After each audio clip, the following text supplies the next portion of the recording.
This video will explain what an infographic is, the benefits of infographics for viewers and creators, and the do's and don'ts of infographic creation. What is an infographic? The definition provided by Julia Vandermolen and Christy Spivey is a visual representation of information, data, or knowledge. Essentially, infographics are digital posters created to blend text and images in order to share large amounts of information easily and effectively. The purpose of infographics is to increase the viewer retention of information and to minimize the amount of information given to a viewer in one sitting. We have all had an experience where we were sitting and listening to, or sitting and watching a presentation, and so much information is being said at one time that eventually our brains shut down and don't process any information at all. Infographics help to combine text and images in order to avoid an overload of stimulants to give the viewer an ability to process. Infographics require students to be familiar with the information on a deeper level than traditional methods of study. There are three types of infographics: static, interactive, and motion-based infographics. The three types can be distinguished based on what they allow users to do within the infographic itself. Interactive infographics are perceived more highly by most respondents compared to static infographics. Interactive infographics are preferred due to their originality, multidimensionality, functionality, density, figuration, and decoration. Infographic users preferred infographics that they can adjust or modify to fit their specific needs. Interaction is something to keep in mind as you create your own infographics or analyze infographics created by others. Visual literacy is defined as the ability to interpret and create visual messages for learning and performance. Visual learners make up a significant portion of the learning population, and infographics help these types of learners to process information and interpret data. Using visuals can help viewers comprehend data and see patterns they may not have been able to see in text format. Research shows that people typically see with their brains and not their eyes. Infographics combine both the use of the brain and the eyes to interpret and evaluate information. Effective infographics rely primarily on visual elements and structure as opposed to text to convey content and messages. In infographics, visual elements are used to deliver content vital to the interpretation of the message. Infographics are an important skill because it helps creators participate in the global workplace. Creating infographics gives users a creative skill and tool to use to compete for jobs on a national scale. Infographics teach creators to summarize and synthesize information. This is an important skill as students are asked to process large amounts of information in one sitting and to comprehend and see the big picture of this data and information. This TED Talk by Dave McCandless helps to illustrate the importance of data visualization. Visual representations help viewers to see patterns in information and helps data to become more accessible to all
Viewer benefits to infographics. Viewers of infographics mention that because of their reliance on graphic data, they are able to understand and comprehend larger amounts of data in one sitting. Infographics also allow for enhanced communication. They can reduce language barriers by using large amounts of visual elements and by using online hosts that can easily be translated. Infographics allow for quick communication between viewers and creators. Infographics allow creators to see the big picture between the data and the visual elements, which helps creators to better understand various data sets. Many learners noted infographics helped to clarify key concepts, and many students like the combination of text and visual images. Creator benefits to infographics. Using infographics in the classroom allows for creators to facilitate their own learning and professional growth. Researchers note that 80% of students would rather create an infographic than write a paper, and 88% agreed that creating an infographic would be useful in the future. It was determined that overall, students were engaged and invested in the research and creation process when designing infographics. 54% of participants were more interested in their topic after creating the infographic. Half of the participants agreed that infographics made seemingly dull and lifeless content become vivid. Now for the infographic design basics. There are 3 values or features of an infographic. The first value is retention, or the ability for readers to remember large amounts of data. Data must be immediately available and relevant to the topic at hand.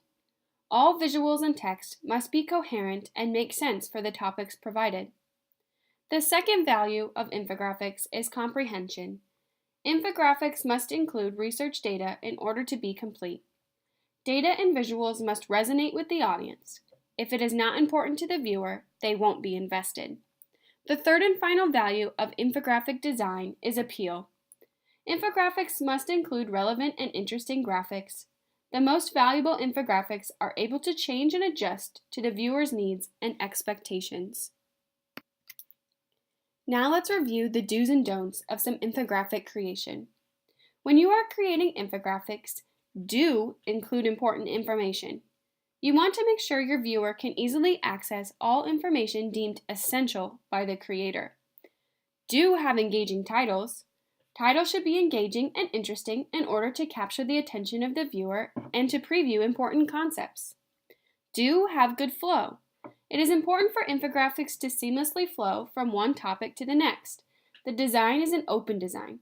The eye should be able to freely scan from one area to the next. However, it is important as a creator to establish a clear beginning and end for the viewer. When designing an infographic, here are some things to avoid. Don't use funky graph types. Make sure the graph types you select fits the data. Also, be sure that all numbers add up to 100%. Don't use crazy colors. It is best to stick with the pre-made templates as graphic designers have worked hard to compile layouts and color schemes that complement each other. Selecting an appropriate design and color scheme keeps the viewer's eyes on the project and understanding the data rather than trying to understand the creator's choices. Don't make the reader work hard to find the information they need. It is essential all information can be easily found in an infographic. The reader shouldn't have to scan too far to find a chart mentioned or to put together the pieces of the puzzle. Most importantly, remember that it is important to be creative, but don't work too hard to be different. The data and information are the most important, and infographics are a tool to help viewers better comprehend that information. Now for a website called dailyinfographic.com. This is a website dedicated to displaying infographics. This site would be helpful for creators to see what good design elements look like. It is also helpful for teachers to use as examples for students or for creation ideas. Go ahead and pause this presentation to check out a few infographics. Now for a few things to consider. 1. Augmented reality infographics. AR infographics allow viewers to be in the infographic. AR creates and provides an interactive element for users to be part of the infographic itself. 2. Using infographics for summarization. Teacher-made infographics are helpful for students to review before tests and to summarize large amounts of information. 3. The value of teaching design. Teach students basic design principles and the do's and don'ts of graphic creation. Teaching design helps with cohesion and the retention of data. Making good design choices helps the reader to better understand the content they are presenting, and it helps the viewer to better digest the information being presented. Getting started. I suggest using a website called Canva when you are first starting. Some of the features of the site include the ability to use pre-made templates, adjustable text and images, and so much more. When you feel you are ready for more advanced infographics, head over to pictochart.com for more interactive design elements and tools. Continue listening to see a brief tutorial.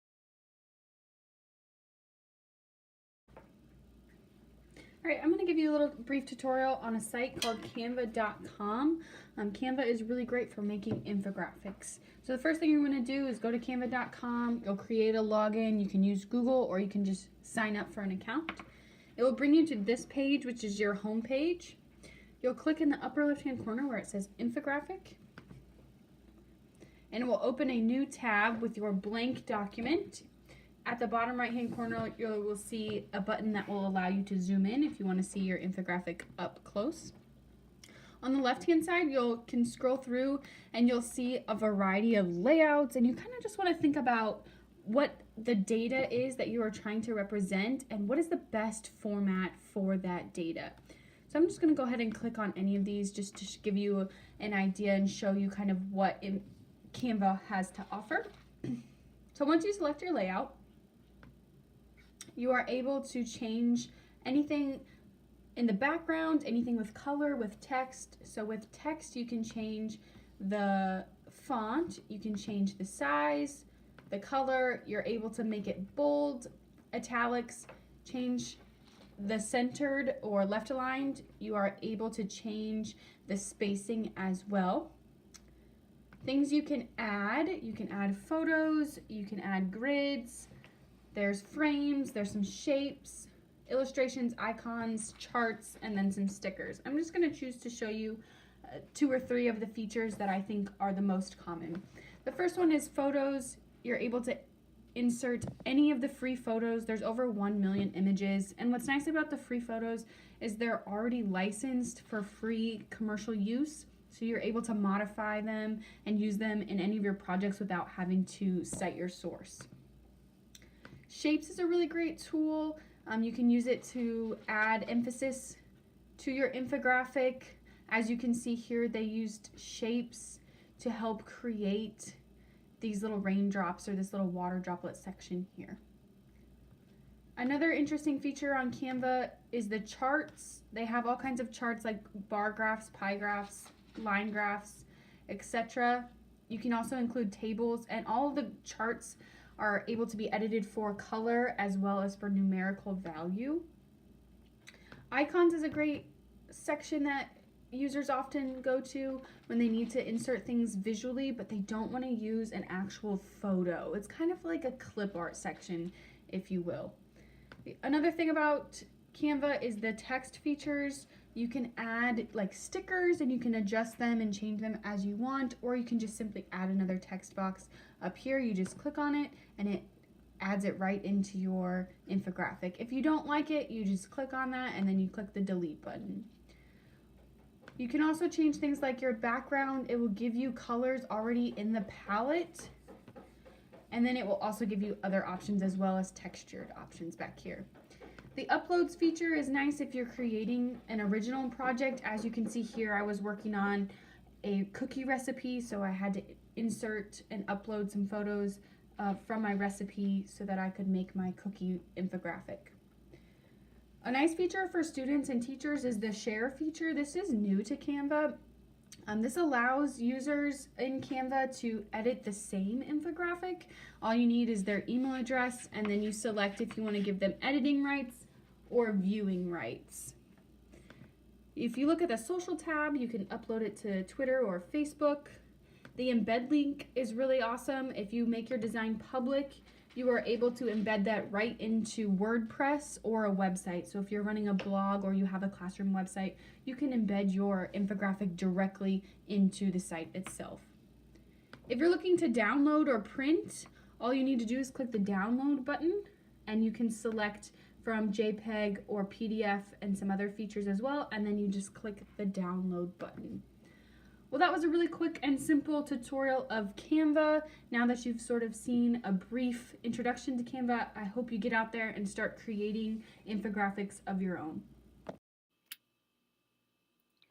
Now that I've explained what an infographic is, the impact of visual literacy, the viewer and creator benefits, as well as the do's and don'ts of infographic creation, you are ready to start using sites like Pictochart and Canva to create infographics of your own. So get out there and try creating your own infographic.